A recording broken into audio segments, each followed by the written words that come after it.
continue the first line of the Mishnah, which you already been discussing, which says, Kol sha'ah shemut alecha machil be'ema v'chaylofa. And that every hour is permissible for a person to eat chometz. It's also permissible to give food to the animals, or to sell it to a non-Jew. Permissible to benefit from it. The time that passed, then you can't have benefit anymore. And the Mishnah is not going to what do you mean each hour yet, because on that there's a dispute. What do you mean each hour? There's a machlokes. In the previous period we learned each hour might mean until the end of the 5th hour, permissible, or might mean at the end of the 6th hour. Because Minat Torah, when it begins at the 6th hour. But with Rabbanon, they made a gazero, because you've got to have time to burn it up. So to some extent everyone agrees you have to burn it up. If you want it all to be burnt up by 12 o'clock, so you've got to start burning it up, and not having any benefit from it and so on, from the beginning of the 6th hour, which is 11 till 12. Okay. Now, as Rashi points out, Kol sha'ah shemut alech or machil. I mean, that's so obvious that why did the Mishnah say it? What do you mean? If you're allowed to eat, certainly you can give to eat, because giving to eat to animals and selling it to a non-Jew is having benefit. So we know there are many prohibitions of Torah which you're not allowed to eat, and you can have benefit from them entirely. So we know that in general it's a bigger chidush, something that if you're not allowed to eat it, you also not allowed to have benefit from it. It's so obvious, that's not obvious. Then you're obviously, if you're allowed to eat something, certainly you give it to the animal. You have any benefit from it. Because it's more severe with in Isur. The lesser Isurim is machol, it mustn't eat, but you can have benefit.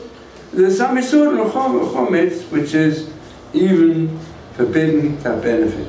But obviously then it's forbidden also to eat. So therefore we need it for an implication, an inference, a reduka, to teach us, and that's a bigger chidush. A time when you're not allowed to eat, I might have thought, but you cannot benefit. So for mashmalon, you can't have benefit either. That means chometz is not just isa achila, it's also isa hana'ah. So that is a valid statement, not the statement as it's made in the Mishnah, but when you read any words from Mishnah, you've got to think hard, and therefore it's here out to teach us that from the fact that it's permissible, you also learn out, if it's not permissible to eat, that's the chidush, it's also not permissible to give the animals to eat, or to sell it to someone, get money out of it. Okay, so now the question arises that I want to introduce for the following episode, which has got a lot to do with learning Gemara. You know that almost 100 years ago, so at the Knesset they instituted the Daf Yomi, to learn that all Jews together should learn a page a day of the Gemara, time when Europe, so it is a very popular suggestion, and people obviously a daf a day could only be done by those who were learning in any case, who'd learned from the time they were children. And now by the time they become adults, they've learned various masechtot, left out some of them. That was the general situation amongst those who kept the Torah. if there were some kids learn full-time, some was part-time. The suggestion was let everyone try to learn the same daf. Fantastic idea, and it caught hold of many people, and it kept them like to a daily program, and it gave the ability. The two Jews met, they could immediately discuss the daf of the day. So, something interesting happened when they had a Knesset Gadol here in Eretz Yisrael. I was present at the time. So the Gerer Rebbe at the time was the Lev Simcha. So he said, it was very brief at the droshes. So he says, Ma b'Torah, ma b'chaim. If we increase Torah, we increase life. It's the life of the Jewish people, life stream. He said it to Siyum Tafayomi. So he said we have to try to introduce now, Baruch Hashem, when Yerushalayim, it's time we took on upon ourselves those who are doing Daf Yomi, Bavli, it's time we started learning the Daf Yomi Yerushalmi. So the Gerech Hasidim took it up, and some others also. Of course, it needs people who or let's say they've been through one cycle, at least, one cycle of the Talmud Bavli, taking over 7 years. So they take over, this year we'll also add the Yerushalmi. And even they produce a brief summary in more in today's language of the main Mefoshim on the Yerushalmi. And they declared also where they're up to. I don't know why they quite. The question was whether to try and always do the same, try and do the same Masechta, but of course, obviously, that's the best way. So, I've only managed to do a part of it, called the part of Yerushalmi, Bavli Yotra. Tried a few times. So Bavli, we know. It's especially significant. He said it because now in Eretz Yisrael, so let's see Yerushalmi. And the story is told in the Talmud Bavli. There are many episodes in the Talmud Bavli which refer to what went on in Eretz Yisrael in the times of the Amoraim. Now there was a connection between the two. But we have some Masechtot where we only have fragments. Some of the fragments even taken out from the Talmud Bavli, which deal with what they said in Yerushalayim. And we have the case of Rabbi Zero.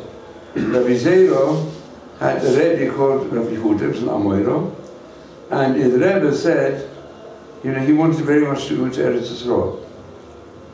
Why? Because he said, he was one of the great authorities mentioned frequently in the Talmud Bavli, and he knew that at that time Rabbi Yochanan was alive. Rabbi Yochanan became the editor of the Talmud Yerushalmi. He was the greatest scholar, Rabbi Yochanan Shlot, when Eretz Yisrael, and it's mentioned very frequently in the Bavli. He said, I'd like to learn from them.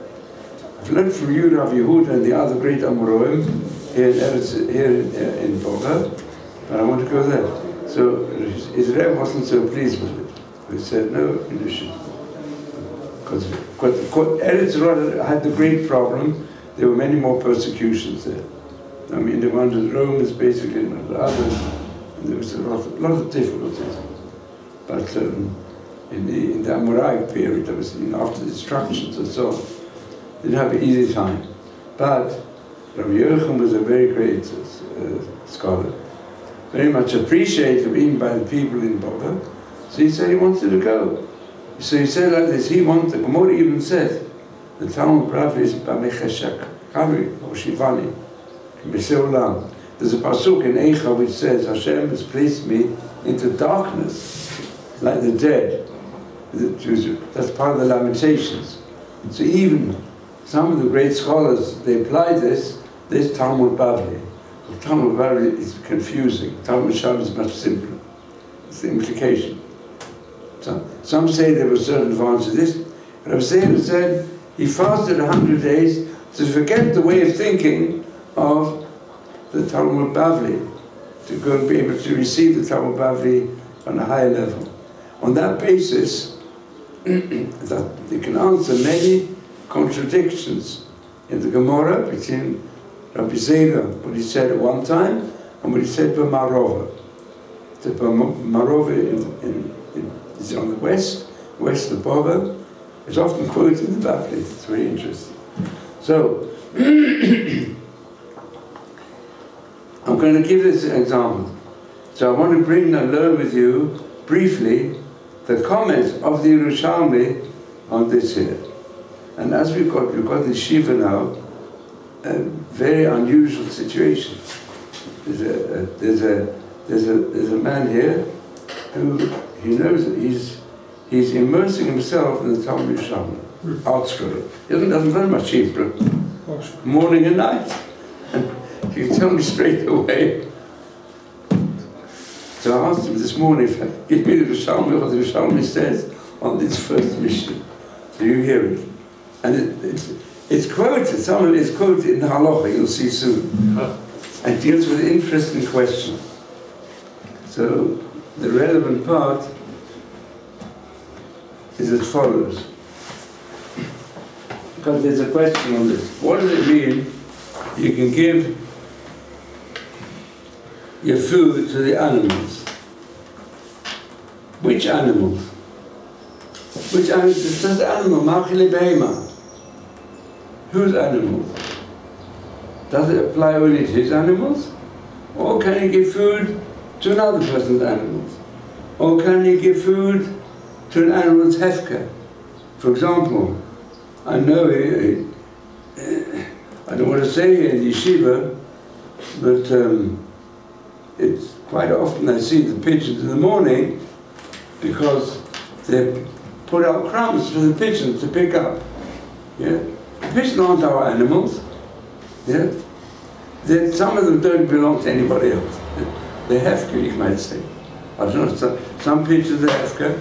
I suppose a person wants to check them, would perhaps be allowed to take them to put this out. Or perhaps they belong to someone, but they don't belong to us. And we like to feed them. Many people like to feed the pigeons. So when it comes to Erev Pesach, are you allowed to feed the pigeons? An interesting question. It's not mentioned so explicitly in the Bavli. There is certain references. Yes. But the Yerushalmi deals with it explicitly. Is the core of the issue because of the worry of whether the chametz that you feed will be destroyed in time? Yeah, that's one of the questions. So I'll do the relevant passage with you inside. And here it's good. Art school is very good. Without them, I don't think it's so simple to work on. Because Yerushalmi, one of the different Yerushalmi is they use rather different expressions in the Aramaic of this question, which is the right Gilsa, because they did some different readings. So I'm going to deal with it.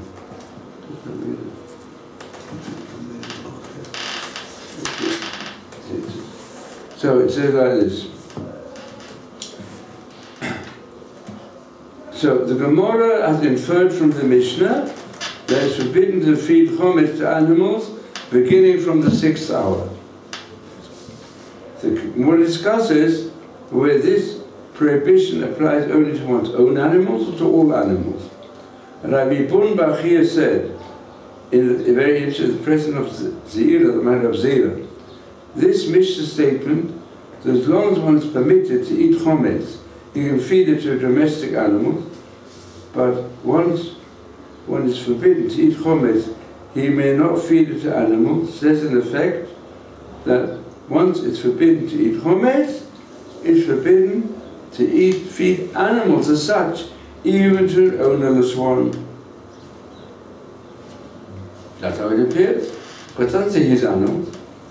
Once we become rid of it, why not feed to animals, beasts and birds?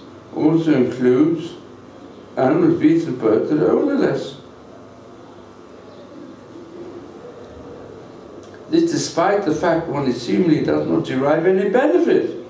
What benefit does the person derive if he feeds an ownerless animal? Like a pigeon, or can be other. Some people might feed cats as well, which I don't suggest anyone. There are many cats that run around all over the place. They seem to own ownerless. But I don't want to. I would prefer people should not give them food, because then they can come even into the shiurim and go and sit. The person wants to give a shiur, and he comes along, the cat might be sitting on his seat. That's happened in the yeshiva. Some cats. So better not, don't give food to ownerless cats, please. Some people do it to dogs also. So the reason why it's in fact prohibited for chometz, that we'll discuss further on, okay? But it says like this, that Rebbe, he challenged the Bund's assertion you can't feed chometz to ownerless animals. He said, what do you mean? Now, but the simple implication, animals means ownerless, but he regards the kasha on this. Because what does the Mishnah say afterwards? According to Chachamim, you can destroy chometz in any manner. And you can also cast them into the sea. The Rebbe held the sage requires crumbling the chometz, but to cast in the sea, you've got to crumble it first. In the wind. Crumbling the chometz, only one disposes of it by scattering to the wind. Then you've got to crumble it. You have to make the chometz in a little crumble and scatter it to the wind. Mefare. The mefare was only crumbling the chometz, scattering to the wind. But casting in the sea doesn't take got to crumble it. A person can take a loaf of chometz. In fact, there was what I even said when I had the question this Erev Pesach. And the actual question. It wasn't loaves of Pesach, but it was packets of different flakes. I mean, I don't know whether those flakes were actual chometz or not, but they were left over from the yeshiva. Big packets of flakes. And I asked them, I only give the non-Jews and those taken them. I said, can you, is there a lake around somewhere which you can drop it? But it wasn't a lake around. Anyway, crumbling is mentioned when you scatter it. Throwing the sea, don't crumble it. The Rebbe held the sea required crumbling the chometz, only one dispose of it by scattering the wind. When you cast the chometz in the sea, you can even throw whole loaves of bread into the sea, even though the fish will eat from the loaves before they disintegrate in the water. Look, there's a fish pond. Can you throw a loaf of bread into the fish pond? And the fish will surely not be able to get rid of it within an hour. Even though the fish will certainly eat from the loaves before they disintegrate in the water. So from this part of the Mishnah, it shows you are permitted to feed chometz to ownerless animals. Permissible. What would be the argument for that? The pshita. It's not yours anymore. The animal is allowed to eat it. Maybe there's a prohibition that chometz should remain in the world. Should remain in the world, allowed. Yeah, could be. We'll soon find out. Let's see. Let's see what Rabbi Yossi answers Rabbi Yehuda. He said, the Mishnah says one may dispose of his chometz by casting the sea only if he first crumbles the chometz. Otherwise, he says different. He says, he says, mefare, then mefare vezoire leruach, or matilayam. So it depends on how you interpret. That's the word mefare goes on both ways, both the wind and the water, has to crumble it first, or does it only go on the wind? So he said, it can go on in the water as well. So therefore you've got to crumble it in the water, where there are plenty of fish, and those fish will eat up in a few minutes. You can't really bring proof from here. But Rabbi Yossi, he brings a support for Rabbi Bun that's forbidden to feed chometz to ownerless animals. So which Tanakh teaches stated its ruling of Rabbi Bun, the forbidden to feed chometz even to owners animals? It's the following brisa. There's a brisa, and you have to go back to the part of the Chumash, you look up there. If you look in the parsha which deals with the prohibition of chometz, there are various pesukim, various verses. If you look at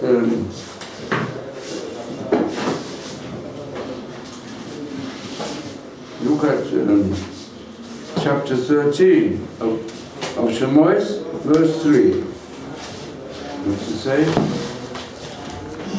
Chapter 13, verse 3. It describes the prohibition of chometz, described in many different forms. We read it the other day. And there it says, verse 13.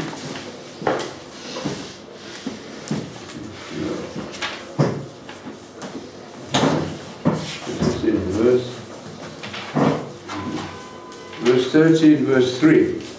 Chapter 13, verse 3. It says like this: Moshe said to the people, remember this day you went out from Egypt, because Hashem with a strong hand took you out from here. V'lo ya'achel chametz. It doesn't say you must eat chometz. What's lo ya'achel? Passive. Chometz may not be eaten. Should that be eaten? What's it mean chometz may not be eaten? When it comes to this day, there should be no chometz. You should not be involved in leaving any chometz which could be eaten. That means, as far as you're concerned, you must. What does it mean? What does it mean? Afilu l'klavim. This teacher is forbidden to feed. You can't feed chometz to the dogs. Even in hefker dogs. You find a dog looking for food. No, don't give it to the dogs. They're not allowed, And a dog is certainly one. He finds a loaf of bread, he won't eat it all at once. So they say like this: by referring prohibition in the passive form, the verse implied not only one forbidden to eat chometz himself, he is forbidden to give it to others, including animals, even those that don't belong to him. So what does this mean? What type of dog are we dealing with in the Bible? Even means his own dog. His own dog, you don't need a apostle to tell you. Since it says a few times, you're not allowed to possess any chometz from 12 o'clock onwards. It's forbidden to have it. And you must have any benefit from it. So of course, if to give your dog a meal, that's obviously forbidden. So what's it referred to? So it must refer to dog belong to others, or one that's ownerless. Forbidden to feed even such a dog chometz. Although by doing so one doesn't derive benefits at all from the chometz, same degree. And this is sufficient to transgress the prohibition against benefiting from chometz. So here we learn out, you're not allowed to give it to chometz and odorless animal. Now, it's very interesting that this means even you don't get no benefit whatsoever. But the question arises that what type of prohibition? So let's try this. This Gemara, Yerushalmi, follows Rabbi Baruch, who maintain any prohibition against eating a particular item includes a prohibition having hanoah, unless the Torah specifies otherwise. We do not need the present pasuk to teach that you can't feed chometz to its own dog, but that we know from many other verses. When one provides sustenance to one's coarse creatures, however, is something else. You might say, why should it be forbidden? Because you derive pleasure from fulfilling his will and following his path. Because teaching even the small amount of pleasure is given for benefit, they're forbidden under prohibition against your benefit. Otherwise, lo yechel chametz is a giloi, reveals to us what's called pleasure. That you got money from it? No. Also, if you get pleasure, there's two types of inner pleasure. A person comes to get pleasure from being able to express his compassion to animals. It's a gewaltige Sache. So the Pasuk Lo Yafeh is a revelation that you're over on the Issa Hanov Chometz, Min HaTorah. It reveals to us, it says Chometz mustn't be eaten passive, but really you're not having any financial benefit whatsoever. Yeah? In fact, you're having a financial loss by giving them food which you could have eaten, but you keep it specially to give the dog something, and also you fulfill the will of Hashem. Hashem likes us to have rachamim on animals. See? Rachamim kol nafso. That's one way. Some say the person gets personal pleasure. The Bra's ruling, the rule applies not only to chometz, but to any substance prohibited for benefit, milk or meat, they're cooked together. The verse teaches pleasure derived from feeding the odorless animal is considered a form of benefit. This would mean, question arises, does this only apply to chometz, or does it apply to any prohibition? Are you allowed to give other isur hana'ah? Like for example, the mixture of beacon milk, Orla. Orla. Are you allowed to give it to animals? Because to animals where there's isano, or with isano all it's isano. So it applies to all isurano. If you say it's only by chometz because of the pasuk, it would apply to others. But if you say the pasuk reveals that it's called the hana'ah, and therefore over on you mustn't have hana'ah from chometz, then it applies to all isurano. And if it was about no, meat mixed together, so no. You know, I had an interesting shaila in Kashas in England. Used to send us shailas to investigate from different firms.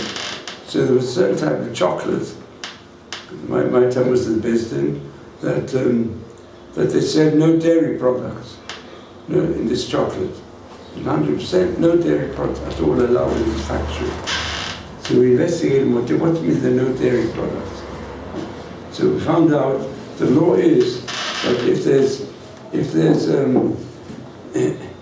1 out of 50 products of milk or meat, which is called a dairy product, you can't go and publicize it as no dairy product. Then it is called something you're allowed. It's allowed by the law of the land to call it no dairy product. Yeah? Nobody can challenge you on that. 1 out of 50. But not 1 out of 6, not bottle. Milk and meat is not bottle in less than shishin.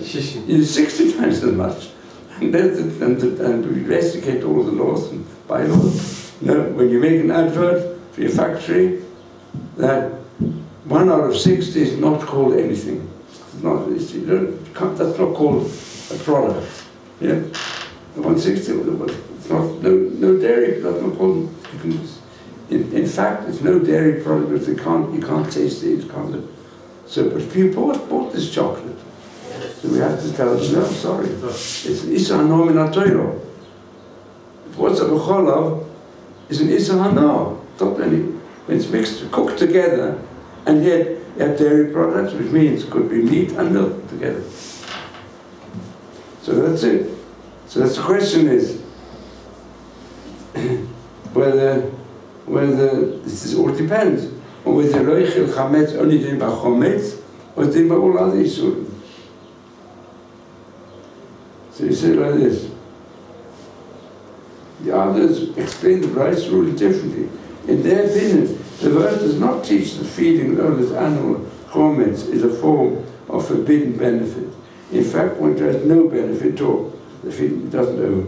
But by referring the verse in the prohibition against eating chametz in the passive form, the verse teaches forbidden to feed chametz to others, whether humans or animals, even though you get no benefit whatsoever.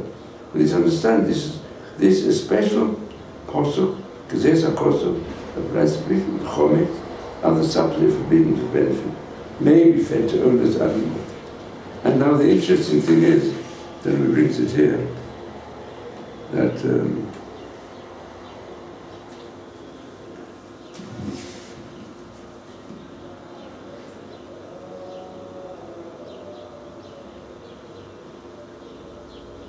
anyway, yeah, the conclusion is,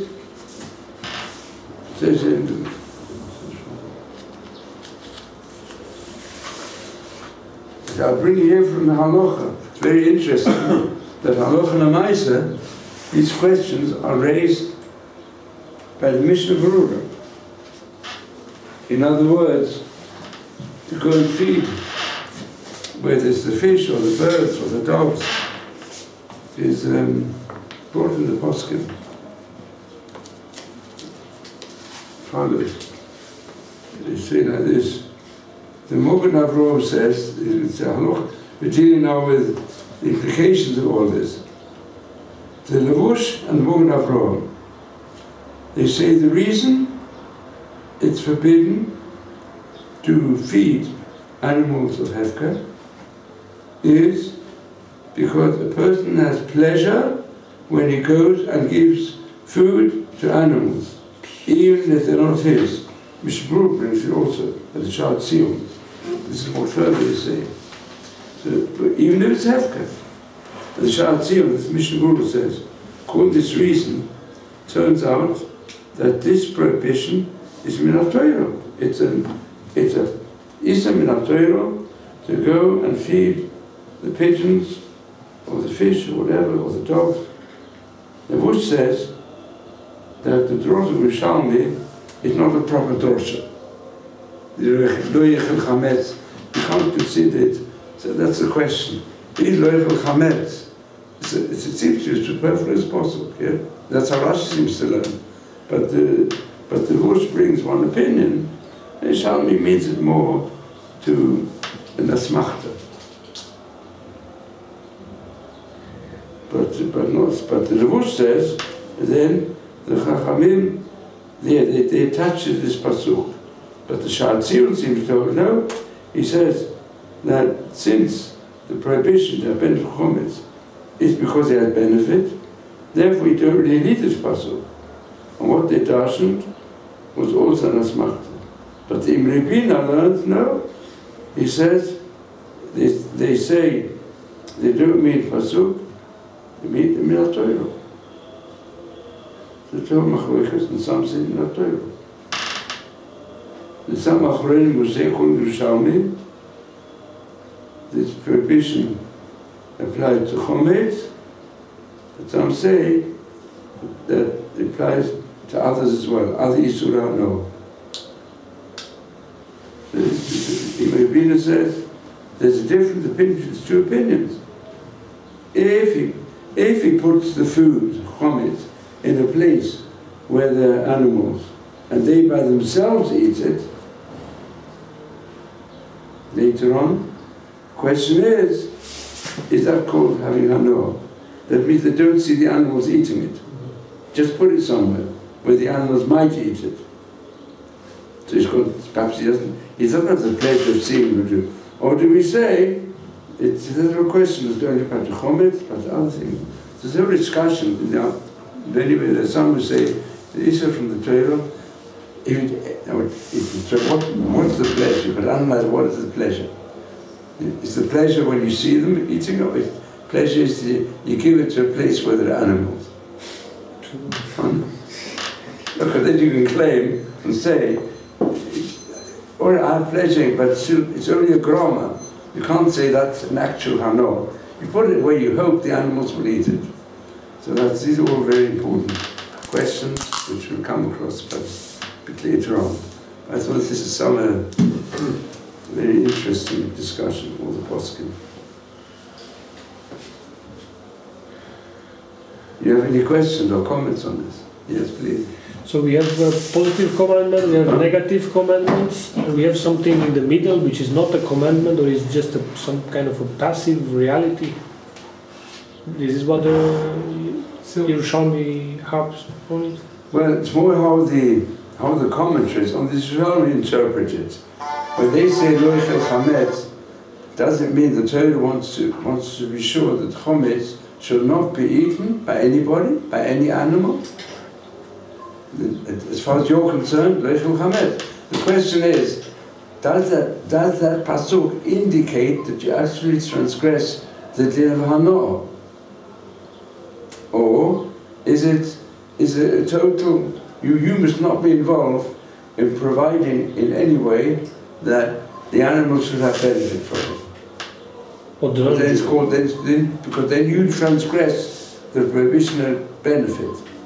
The whole Sugya of the Gemara afterwards deals with the question and proves that when there's some Pesukim that say you mustn't eat chometz, it doesn't mean to eat, it means you mustn't have benefit from chometz. There's a separate prohibition of benefit, even though it uses the expression lo tochlu. Lo tochlu sometimes means you mustn't eat something, you must have benefit. And by chometz there's a prohibition, separate Pesukim, to tell us that you're not allowed to have any benefit. Yes.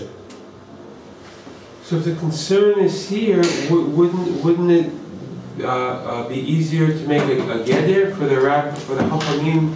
When you eat the chometz, it's destroyed immediately.